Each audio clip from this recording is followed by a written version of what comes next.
Hi everyone, welcome to another vlog sa aming simpleng buhay sa Germany. Sobrang ingay niya asawa. So ngayon, mag-harvest tayo. Madali ang harvest dahil uulan. And before uulan is mag-harvest tayo ng ating mga onion. Meron tayong i-harvest na mga zucchini, mga pipino, at iba pang makikita natin sa garden. But before that, pakita ko muna sa inyo itong aking milyon-milyon ang tawag sa amin yan. Ayan oh. Sobrang dami ng bulaklak. Every year talaga ganito kabungga ang bulaklak nitong aking bulaklak na ito. Ito yung mga, ano pangalan nito nakalimutan ko na. Naman. Sobrang lakas ng hangin. Yung aking mga rose. Grabe, sobrang lakas ng hangin. Si Ethan parang nandun na sa garden. Matagal ko na talagang pinagpapaliban niyang aking... Hello? Where is Siri, anak? Where is Siri? Matagal ko na talagang pinagpapaliban niyang pag-harvest. Ngayon, kailangan ko na talagang i-harvest bago pa umulan. Come, anak! Oh my God, guys. Ngayon ko lang nakita, meron na pala tayong mga tomato. Ito is, I think, malalaki na mga tomato. Yan, hindi ko na alam kung ano yung mga pangalan yan dahil hindi ko nilagay yan ng pangalan. Ayan, oh! Ang daming kamatis. Saming karotin. Karotin is nok so klein. Ayan oh. Maliliit pa yung kamatis, anak. Adabis na Ziri. Hala, dito pa. Anak, we have a lot of tomato. Hala, andyan pa. Oh. Hala, first time ko nakita ang daming kamatis. Wow. Anak, we have a lot of tomato, anak. Here. So guys, ito yung i-harvest natin. Kasama natin si Siri. Yung mga kasama ko, wala na dito. Hindi ko alam kung saan sila nagpunta. Si asawa, naghahanap daw siya ng iba pang itatanim. Nag-aano ako ba dahil madilim na dito sa amin and soon uulan na talaga. Ay! Ang daming sabot dito, Siri. Ethan!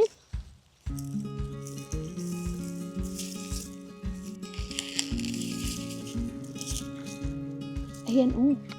What did you plant there? Ah, salad. Good. Salad. Yeah, I thought you planted spinach.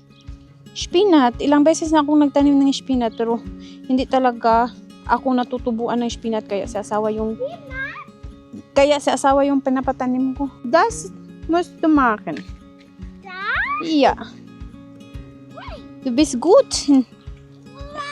Wait, das ist more schneller. Das ist more faster, na? You, wow, you get so big. Papa Ethan get so big onion. Cook, Papa. Wow. Yeah, everything. Kailangan na talaga itong i-harvest dahil natumba na siya lahat. Max the schneller. Max the faster. So, Hey, look at this. I am here. hindi na alam ni Ethan kung saan siya mag-harvest. Sobrang liit naman ito, oh. Ang iba malalaki, ang iba din is maliit. So, yan, oh. Hindi din tumubo. More! Ito, pinakamalaki. Max, dumya! Nagdula naman ka, anak. More, because it's already started raining, Ethan!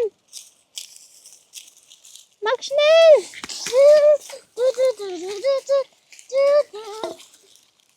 Max, schnell, Ethan! Hala, it's so big here. So, it's already started raining! Oh my God! Schneller! Schneller! Faster, anak! Oh! Nilayas na dyan si Ethan. Mabilis lang naman to kaso marami. More? A lot! I get a lot!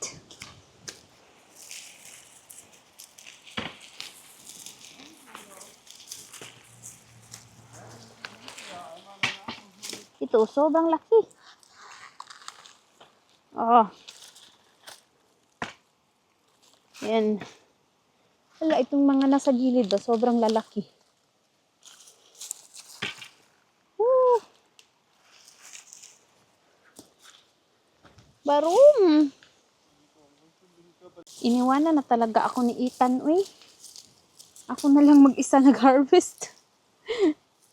Si asawa din is nagtanim siya. Mas madami pala ito kaysa doon sa kabila. And ang kasama kong nagtanim nito last time sila Angeline at yung anak niya. Kaso hindi sila napasyal dito. Ayan oh. Ang dami. You don't want to help me here? Or it's difficult?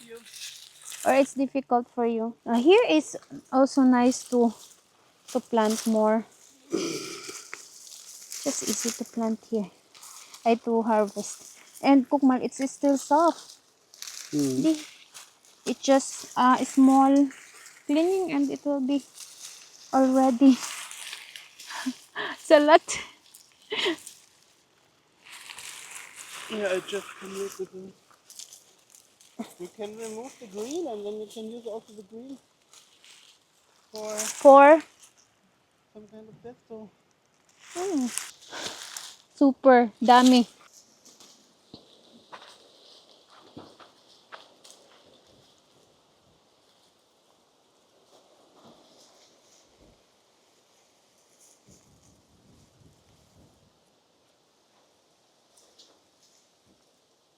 Ito pa.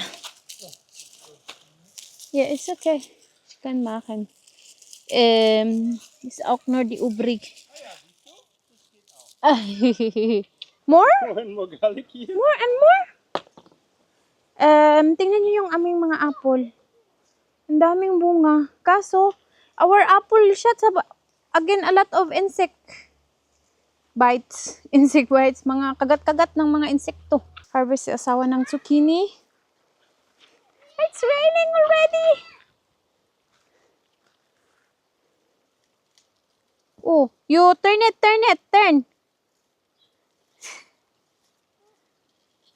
Genau. Only one hand. Here other big one. May bata na nakapayong na. Is ready? So, yan. Perfect. Pro harvester. Two big zucchini. So big, you show. It's really big. Goka. Shots on the chili. Our chili. Yeah, next day also. Ang galing. Meron na tayong chili. Kung wala anak, it's chili. Our chili there. It's already starting. Tapos yung ating mga paprika. Hala! Oh my God! My eggplant! I can harvest already but it's only one. It's not eggplant. Okra pala. Diyos ko Lord. Okra pala yan. Yung iba, ang liliit pa. And this one also, ang liit pa. But, ayan, meron tayong isa. Pang sinigang. Yan, Oh, guck mal, hier kommt auch noch. Ja, die sieht nicht gut aus. Yeah, just put it in the soil. It's vegan, so it's still. Now you will work and Papa will use the Regensham. We haben unsere Hund verloren nochmal. Maybe because it's raining and she's afraid. Ich wollte jetzt Pflanze machen. Yeah, du musst pflanzen. Ja, Ethan macht aber jetzt noch den. Mag-harvest din tayo ng ating pipino as what I said. Ay. Dahil sobrang dami na niya. Kailangan natin itong i-harvest syempre, para dadami yung bunga ng ating mga pipino. Wala pala akong, what do you call that? Wala akong panggupit. Mabilis lang naman itong i-harvest. Ang dami. Have a lot of pipino. And it's also have a lot still of young pipinos that's already starting. So, we have 2, 4, meron pa doon sa dulo. Pero itong ating mga baby kanang kuan, pakatayin natin ito para syempre mas madaming bunga kapag meron magkatay siya. Ganyan ba yun? I don't know, but kapag magkatay siya, hindi siya mag-ano sa lupa ba, everywhere. Alam nyo na, palagi tayong nag-lawn mower dito para malinis yung ating garden. Andito pa, oh.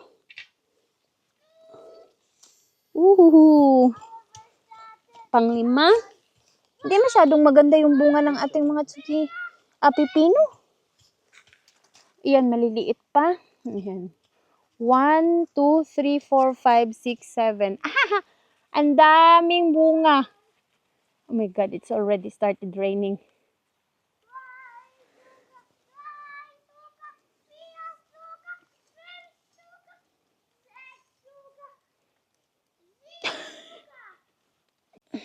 Dalhin natin itong ating mga... Ano kayang magandang gawin dito? Napakadaming pipino. Pwede man. Tamang-tama, kapag malakas yung ulan ngayon, may nakatanim na tayo dito na spinat. Sabi ko kay asawa, you will be the one who will plant because how many times did I try to plant spinat? Itong spinat pa naman, everyday ko yan kinakain. Hindi talaga successful yung mga itinanim ko. Kaya siya yung pinatanim ko. You are not in your life. Also.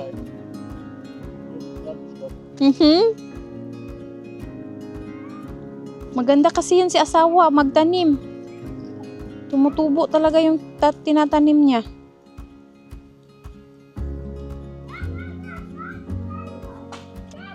You will plant everything?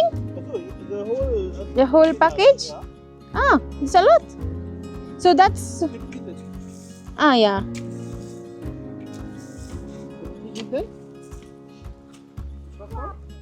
Guys. Dito pa. Unsiri tomato ba? I already can see the big tomatoes. It's good. Dahil we are waiting for a long time. Ate Mal.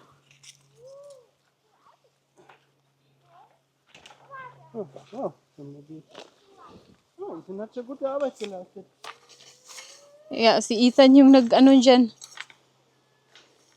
Ah, yung isang kamatis, we need to buy one more stand for the tomato. Das ist passiert. What you will plant there? Pak choy. Ah, pak. Do you think the pak choy will grow? Will grow again. In warm? Oh, one more.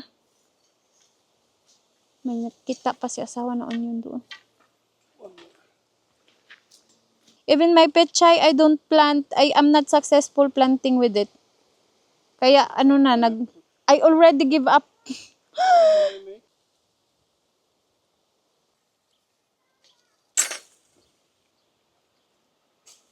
Grabe pala talaga yung onion na natanim natin this year.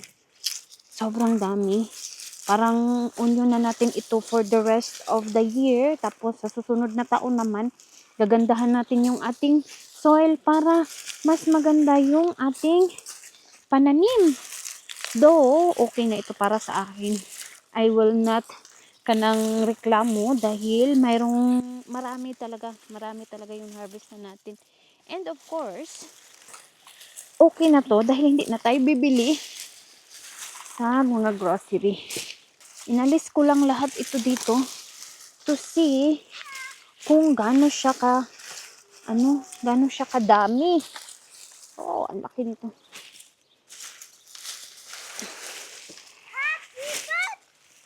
Grabe, ang dami. Look at our onion. So To much. have also some salad. Good. You cannot see it. Salad. So, and also have garlic na nakita ni asawa while cleaning. Oh my God, so a lot. Balik na natin ito. It's really a lot. Near in the umamag din onion, fresh onion. Yeah. So umagi yan dahil papakanish right fra. So, So, bago pa tayo matapos, ito din pala yung ating another harvest. Ayan, zucchini. Meron tayong dalawang zucchini. Ito yung harvest ng asawa. Tapos, yung ating pipino.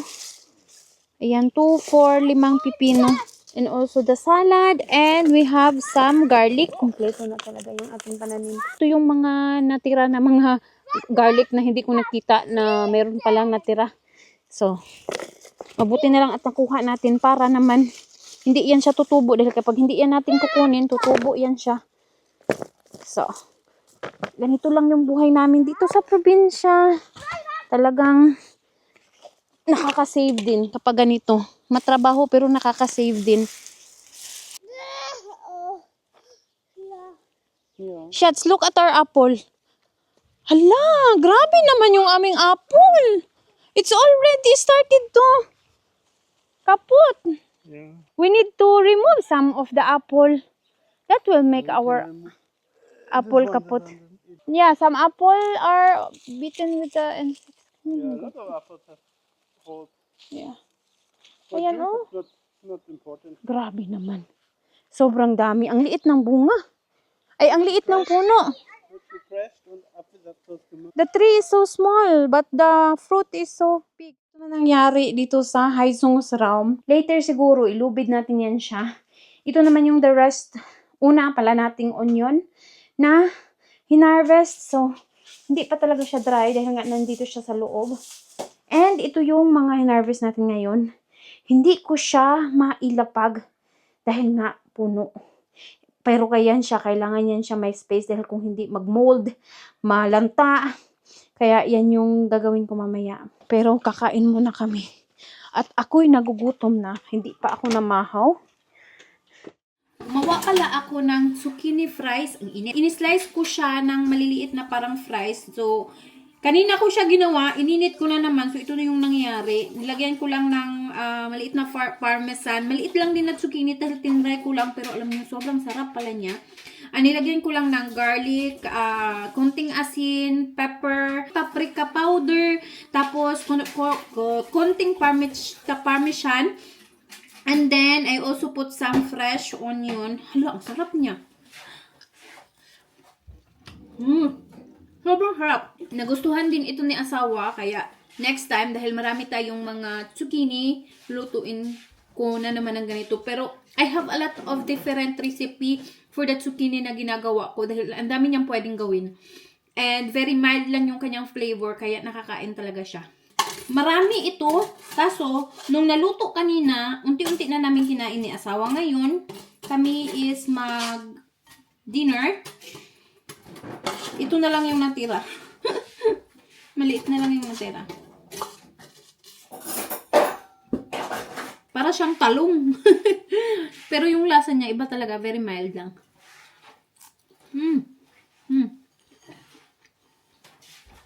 Crunchy. Tsaka healthy. Good morning. Nandito tayo sa ating mga onions. Ito yung una nating na-harvest. Medyo nag-dry na siya but not so much pa talaga. Pero ito, pwede na itong tanggalin natin dito since yung ibang mga leaves niya is dry naman na. And then yung ita-transfer natin is this one. Kailangan yan siya may airflow. Hindi pwede na ganito lang yan siya palagi. Ito namang ating mga garlic, ready na ito. Kailangan ko lang tanggalin yung mga dahon nito dahil nag-dry na siya. Dito ko siya ilalagay sa shower. Ito yung sabitan natin ng ating mga onion. Ang kanyang mga dahon is tanggalin natin. Yung iba is hindi pa talaga siya masyadong dry. Pero itong ganito, tanggalan natin ng mas mahaba. Ibibitay lang natin yan siya dyan. Kailangan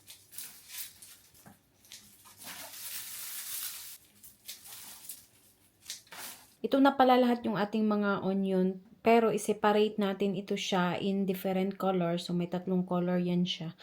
At dito natin ilalagay. First time kong gumawa ng ganito na magbitay ng mga onion.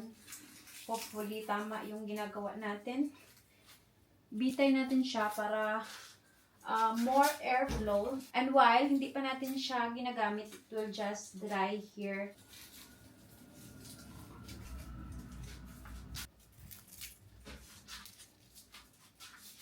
We'll tie it. Another one.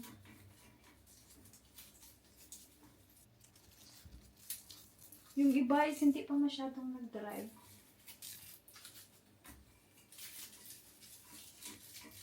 So, ayan, ilagay ko na siya dyan lahat. Maliit lang talaga yung aking white na mga onion. And ito siya, ito yung palagi kong ginagamit kapag nagluluto ako dahil yung amoy niya is very, very strong. Very malasa, very strong. And ito naman siya, syempre yung pula. Maganda din yung pula.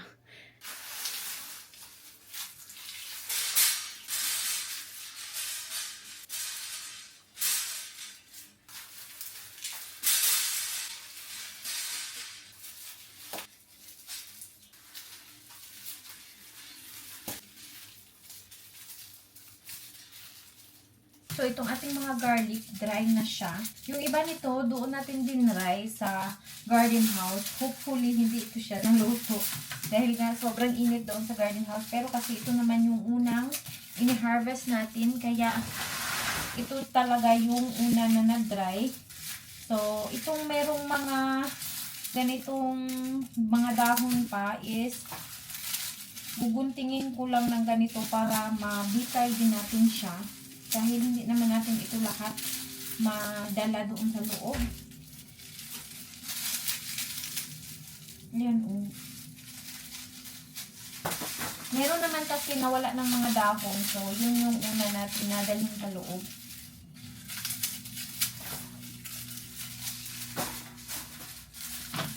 Sobrang crispy na talaga niya. Tamang-tama na talaga ito. Dry na dry na.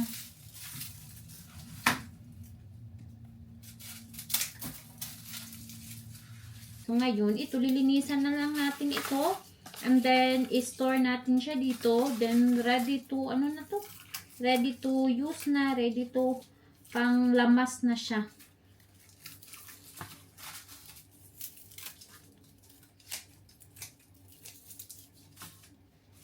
Kailangan natin tanggalin yung mga roots, extra roots.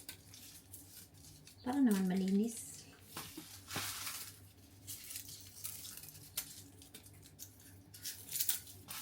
Tamang-tama itong ating mga lamas sa winter season. Hindi na tayo bibili hanggang winter season. And then next year again, we will plant again another set of maraming onions. Plano ko pa din na magtanim ng maraming garlic and onions. Para in the next year na naman is, ano na naman natin, i-store na naman natin. And dahil madami ito, I'm sure meron tayong gagawin dito na preserving. Like pickles or masarap siguro yung garlic chili, no? Sarap sa ano ba, shumai. Fresh garlic from the garden. Tapos meron din tayong chili sa garden kapag mag-ano na yung ating chili, kapag mga hinog na yun. Gagawa siguro ako ng garlic chili. Hindi pa ako nakagawa ng garlic chili, yung homemade na garlic chili ba. So, we will try that.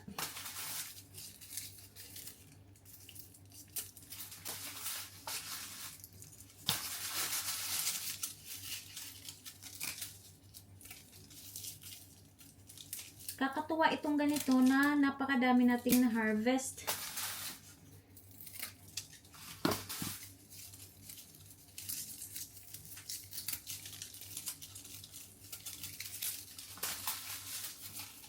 Ang iba pala nito is isi-save ko din para pangtanim natin next year. So, yung mga malalaki, hindi pala next year. Ito palang mga garlic is itatanim pala natin ito ngayong October.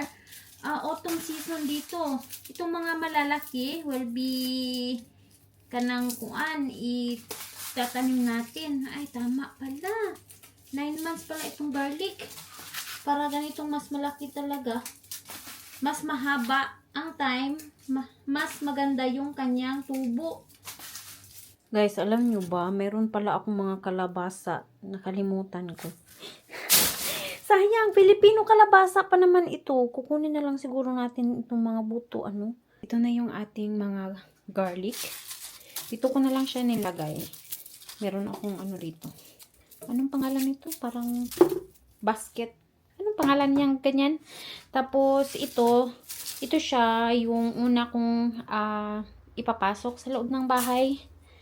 Ito, we will be waiting here mga 2 to 3 weeks. Yan siya, madry. Dahil nga dito is wala naman masyadong araw. But it's dry and hindi basa, wet place. And mga nasa 26 to 27 to 28 degrees dito sa loob. As well as yung ating mga ginawa na mga onion na binitay natin. So, sobrang dami nating mga onion, guys. Hindi na tayo mauubusan this year para sa ating mga onion. Ito talaga yung gusto kong i-achieve na in the winter season, hindi na ako bibili ng mga onion. So, one of the gulay or panlamas na hindi na natin bibilhin is itong mga onion. Last year kasi, ang bilis na ubos ng aking onion. Hindi pa nag-winter, naubos na yung aking onion. So, ngayon, I'm sure, aabutan pa tayo nito ng next year. Dalawang beses tayong nag-harvest ng zucchini and I still have tatlo ito. So, ito yung pangatlo. Kailangan natin itong lutuin bago siya masira. Kasi kapag hindi siya lutuin and it will just stay there for a long time, magugulang na lang yung mga seeds niya. Ang gagawin namin nito is, masarap kasi ito, filled with hackfleisch. Tapos, grind beef, tapos ilagay siya sa oven. Tapos lagyan ng maraming cheese. Yan. So, yan yung ulamin namin ngayon. Pinepare na ni asawa yung grind beef dahil kahapon ginawa ko yung wrap. Tapos hindi nakakain ng wrap si asawa kasi nakamain na kahapon. Kaya ngayon, ito with cheese. With a lot of cheese. Not a lot. No, this time we will make a lot of cheese. I saw you will put feta. Ich wollte Feta, ja. Das ist cool, dann ist glaube ich besser als Feta. I don't know. Because this is like... Just 16 grams, this is 23 grams. Yeah, with a lot of cheese. Kailangan siyang ilagay sa aluminum foil. Dahil Tin kapag foil. hindi... Tin foil. Hindi, aluminum foil. We call it aluminum. What's the aluminum? We call it aluminum foil. Okay. Para hindi siya ma-burn. Make it in the oven for high temperature.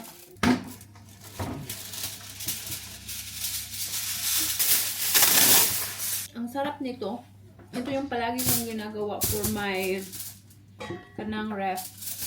Diet wrap dahil nga nagda-diet tayo. Before you need to put salt and pepper in the... Also ja, sonst ist der langweilig. Yeah. Und vielleicht ein bisschen Garlic Powder.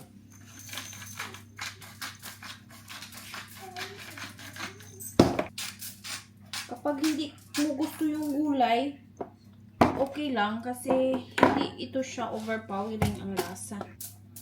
Maraming cheese.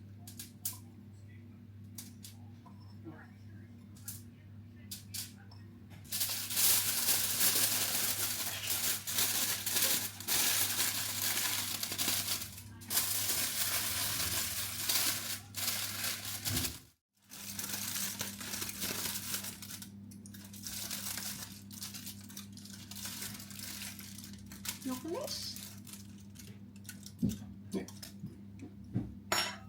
This good. Dumikit pala yung cheese dito.